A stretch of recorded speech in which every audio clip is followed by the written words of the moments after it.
Hi friends, welcome to ഇഗ്നൂസ് kitchen. ഇന്ന് ഞാൻ വന്നിരിക്കുന്നത് നമ്മുടെ ചായക്കടയിലൊക്കെ ചൂടോടുകൂടി വെച്ചേക്കുന്ന വെട്ട് കേക്കിൻ്റെ റെസിപ്പി ആയിട്ടാണ്. അപ്പോൾ ഇതെങ്ങനെ ചെയ്യാമെന്ന് നമുക്ക് ഈ വീഡിയോയിലൂടെ നോക്കാം. വീട്ടിലേക്ക് പോകുന്നതിന് മുന്നേ ആയിട്ട് എൻ്റെ ചാനൽ പുതിയതായി കാണുന്ന ആരെങ്കിലും ഉണ്ടെങ്കിൽ എൻ്റെ ചാനലിന് സബ്സ്ക്രൈബ് ചെയ്തേക്കുക. അതിൻ്റെ സൈഡിലൊരു കുഞ്ഞു ബെല്ലൈക്കൺ ഉണ്ടാവും, അത് ക്ലിക്ക് ചെയ്ത് നിങ്ങൾ ഓളും കൂടി കൊടുത്തേക്കുക. നമുക്കപ്പോൾ വീട്ടിലേക്ക് പോകാം. വെട്ട് കേക്കിന് വേണ്ടിയിട്ട് ഞാനിവിടെ എടുക്കുന്നത് മൈദമാവാണ്. അപ്പോൾ 1.5 കപ്പ് മൈദമാവാണ് ഞാനിതിന് വേണ്ടിയിട്ട് എടുക്കുന്നത്. ഇനി ഇതിലേക്ക് വേണ്ടത് കുറച്ച് സോൾട്ടാണ്. ഒരുപാടൊന്നും വേണ്ട, ഒരു പിഞ്ചിന് വേണ്ടിയിട്ട് സോൾട്ടും കൂടെ ആഡ് ചെയ്ത് കൊടുക്കുകയാണ്. ഇനി ഞാൻ ഇതിലേക്ക് കുറച്ച് ബേക്കിംഗ് സോഡയും കൂടെ ആഡ് ചെയ്യുകയാണ്. ബേക്കിംഗ് സോഡ ഒരു പിഞ്ചിന് വേണ്ടിയിട്ട് ആഡ് ചെയ്ത് കൊടുത്താൽ മതി. ഇപ്പം ബേക്കിംഗ് സോഡ ഇല്ലാത്തവരാണെങ്കിൽ ബേക്കിംഗ് പൗഡർ എടുക്കാം. പക്ഷേ ബേക്കിംഗ് പൗഡർ എടുക്കുമ്പോൾ നമ്മൾ ബേക്കിംഗ് സോഡ എടുക്കുന്നതിൻ്റെ ഡബിൾ ക്വാണ്ടിറ്റി ആയിട്ട് ബേക്കിംഗ് പൗഡർ ആഡ് ചെയ്യുക. ഇനി ഇതിലേക്ക് 1 ടീസ്പൂണിന് വേണ്ടി പൊടിച്ച റവയും കൂടെ ആഡ് ചെയ്ത് കൊടുക്കുകയാണ്. അത് ഓപ്ഷണലാണ്, വേണമെന്നില്ല. ചെറിയൊരു ക്രിസ്പിനെസ് കിട്ടാൻ വേണ്ടിയിട്ടാണ് റവയും കൂടെ ആഡ് ചെയ്യുന്നത്. ഇനി ഞാനിതെല്ലാം കൂടി ഒന്ന് മിക്സ് ചെയ്തെടുക്കുകയാണ്. നമ്മൾ ആഡ് ചെയ്ത സോഡാപ്പൊടിയും ഉപ്പും റവയും എല്ലാം മാവിൻ്റെ എല്ലാ സൈഡിലും എത്താൻ വേണ്ടിയിട്ട് ഒന്ന് നന്നായിട്ട് ഇതേപോലെ ഒന്ന് മിക്സ് ചെയ്ത് കൊടുക്കാം. ഇനി നമുക്ക് ഇതിലേക്ക് വേണ്ടിയിട്ടുള്ളത് മുട്ടയാണ്. അപ്പം ഞാനിവിടെ 2 മുട്ട എടുക്കുന്നുണ്ട്. അപ്പോൾ സാമാന്യം കുറച്ച് വലിപ്പമുള്ള മുട്ടയാണ് എൻ്റെ കയ്യിലുള്ളത്. ഇനി ഇതിലേക്ക് വേണ്ടത് 1/2 കപ്പ് ഷുഗറാണ്. അപ്പോൾ ഷുഗർ പൊടിച്ച ഷുഗറാണ് എടുക്കാനുള്ളത്. മുട്ടയും ഷുഗറും കൂടെ ഒന്ന് നന്നായിട്ടൊന്ന് മിക്സ് ചെയ്തെടുക്കുവാണ്. ഒരുപാട് അങ്ങ് ബീറ്റ് ചെയ്യണമെന്നില്ല, കുറച്ചൊന്ന് നന്നായിട്ട് ആ ഷുഗർ ഒന്ന് നന്നായിട്ട് മുട്ടയിൽ മിക്സായി വരുന്ന ആ ഒരു പരുവത്തിന് ഒന്ന് മിക്സ് ചെയ്തെടുത്താൽ മതി. ഇനി ഇതിലേക്ക് ഞാൻ കുറച്ച് കളർ പൊടിയും കൂടെ ആഡ് ചെയ്യുവാണ്. അപ്പോൾ ഫുഡ് കളർ തന്നെ ആഡ് ചെയ്യണമെന്ന് ഇല്ല.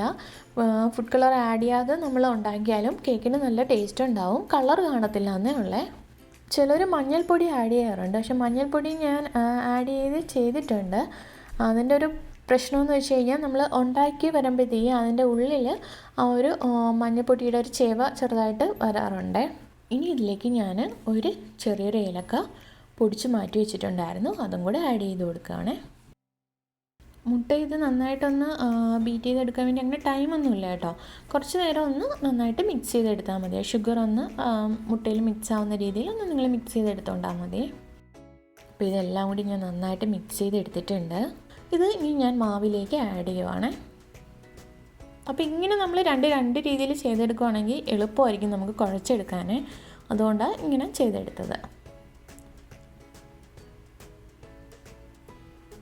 ഇനി ഇതിലേക്ക് കുറച്ച് ഓയിലും കൂടെ ആഡ് ചെയ്യുവാണ്. അപ്പോൾ ഓയിൽ 2 ടേബിൾ സ്പൂൺ ഓയിൽ ഞാനിവിടെ ആഡ് ചെയ്യുന്നുണ്ട്. സൺഫ്ലവർ ഓയിലാണ് ഞാൻ എടുത്തിട്ടുള്ളത്. അപ്പോൾ വെളിച്ചെണ്ണ യൂസ് ചെയ്യുന്നവരാണ്, ഫ്രൈ ചെയ്യാൻ വെളിച്ചെണ്ണ യൂസ് ചെയ്യുന്നവരാണെങ്കിൽ വെളിച്ചെണ്ണ തന്നെ ഇതിലേക്ക് ആഡ് ചെയ്ത് കൊടുത്തേക്കണം കേട്ടോ. അപ്പോൾ ഒന്ന് നന്നായിട്ടൊന്ന് ഇതേപോലെ ഒന്ന് മിക്സ് ചെയ്തെടുക്കുക. മാവ് നമ്മൾ ആഡ് ചെയ്യുന്ന ഇതിപ്പോൾ 1.5 കപ്പ് നിങ്ങൾ ഫസ്റ്റ് ആദ്യം എടുത്താൽ മതി. എന്നിട്ട് മുട്ട എടുക്കുന്ന സൈസിനനുസരിച്ച് വേണം പിന്നെ മാവ് ആഡ് ചെയ്ത് കൊടുക്കാൻ നമ്മൾ കുഴയ്ക്കുന്ന ടൈമിൽ. അപ്പോൾ ഞാൻ സാമാന്യം നല്ല വലിയ 2 മുട്ടയാണ് എടുത്തിട്ടുണ്ടായിരുന്നത്. ഞാൻ അതിലേക്ക് 2 ടേബിൾ സ്പൂൺ മൈദമാവും കൂടി ഇപ്പം മിക്സ് ചെയ്ത് കൊടുക്കുവാണ്.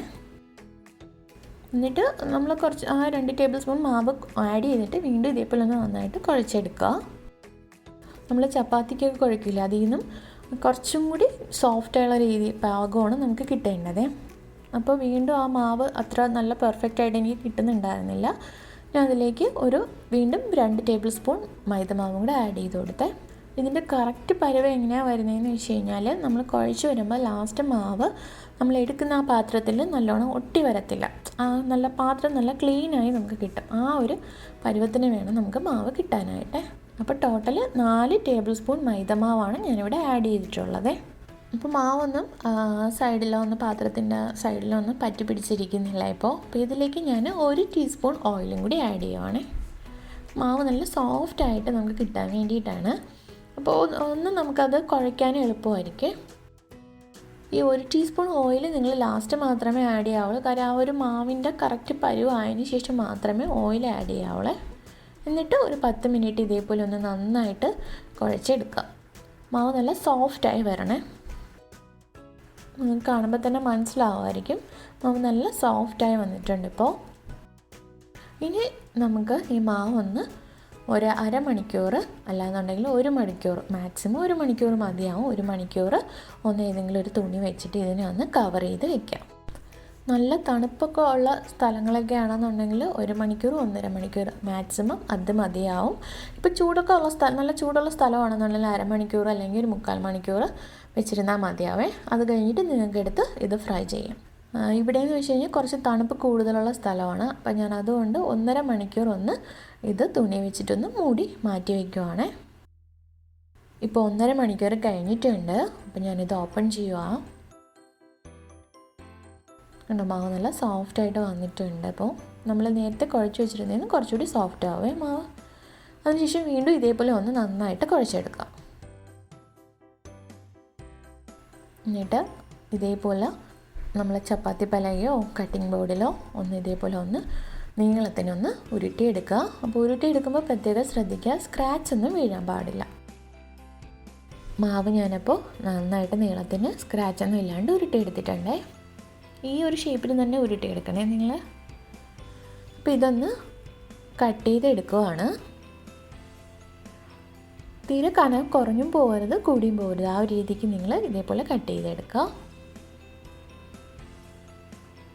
പിന്നെ നമ്മൾ ആ ഒരു പലകയിൽ വെച്ചിട്ട് ഇതേപോലെ ഒന്ന് ഉരുട്ടുവാണെന്നുണ്ടെങ്കിൽ സ്ക്രാച്ച് ഒന്നും ഇല്ലാതെ നമുക്കത് കിട്ടുമേ.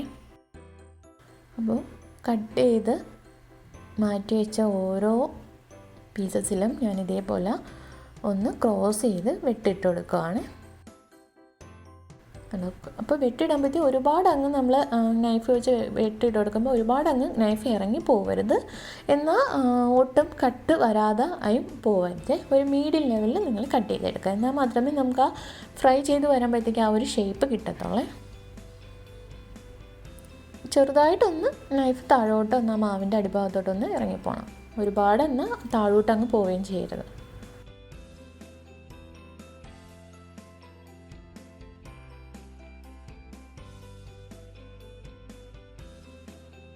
അപ്പോൾ ഞാൻ കട്ട് ചെയ്തെല്ലാം മാറ്റി വെച്ചു.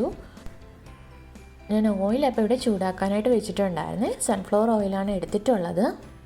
വെട്ടി കേക്കിന് ഒരുപാട് ചൂട് വേണ്ട, കാര്യം നമ്മൾ ആ ഓയിലിൽ കിടന്നത് ഫ്രൈ ആയി വരണം. അതുകൊണ്ട് തന്നെ നമ്മൾ ഓയിൽ ചൂടാക്കുമ്പോഴത്തേക്കും മീഡിയം ഫ്ലെയിമിനും ലോ ഫ്ലെയിമിനും ഇടയ്ക്ക് വെച്ച് വേണം നമ്മൾ ഓയിൽ ചൂടാക്കിയെടുക്കാൻ.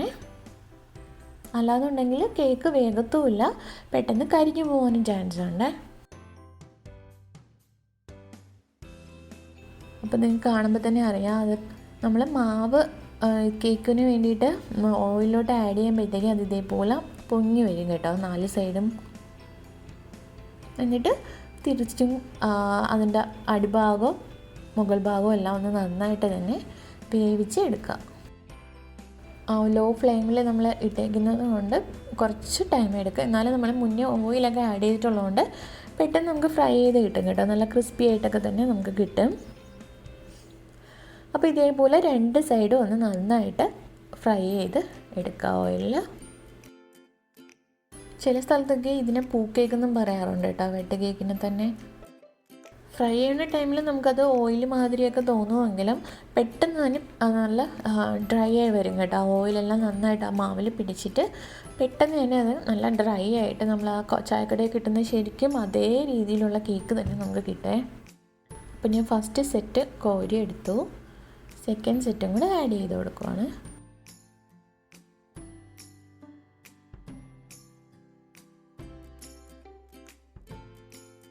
കേക്കെല്ലാം ഞാനിവിടെ ഫ്രൈ ആയി എടുത്തിട്ടുണ്ട്. ഉണ്ടോ എന്ത് ഭംഗിയായിട്ടാണ് നമ്മൾ ആ വെട്ട് കേക്ക് ഇരിക്കുന്നതെന്ന്. നല്ല മൊരിഞ്ഞിട്ടും ഉണ്ട് കേട്ടോ, അങ്ങനെ വേഗാതെ ഒന്നുമില്ല, നന്നായിട്ട് തന്നെ മൊരിഞ്ഞും കിട്ടിയിട്ടുണ്ട്. അപ്പോൾ ഞാൻ ഇതിൽ നിന്നൊരു കേക്ക് നിങ്ങളെ പൊട്ടിച്ച് കാണിക്കാം. ഇതിൻ്റെ അകമൊക്കെ വെന്തോന്ന് അറിയണ്ടേ. നന്നായിട്ട് തന്നെ അകമൊക്കെ നല്ലോണം വെന്തിട്ടുണ്ട്. ശരിക്കും നല്ല ടേസ്റ്റ് ആയിരുന്നു കേട്ടോ. അപ്പോൾ ട്രൈ ചെയ്ത് നോക്കുക നിങ്ങൾ. ഈ ഒരു റെസിപ്പി ഫോളോ ചെയ്ത് ഇതിൽ വേറെ ചേഞ്ചസ് ഒന്നും വരുത്താനില്ല. കുട്ടികൾക്കൊക്കെ ചായയുടെ കൂടെയൊക്കെ ഉണ്ടാക്കി കൊടുക്കുക. ഈ വീഡിയോ ഇഷ്ടപ്പെട്ടുവെങ്കിൽ നിങ്ങൾ വീഡിയോ ഒന്ന് ലൈക്ക് ചെയ്യുക, ഷെയർ ചെയ്യുക, സബ്സ്ക്രൈബ് ചെയ്യുക. Thanks for watching.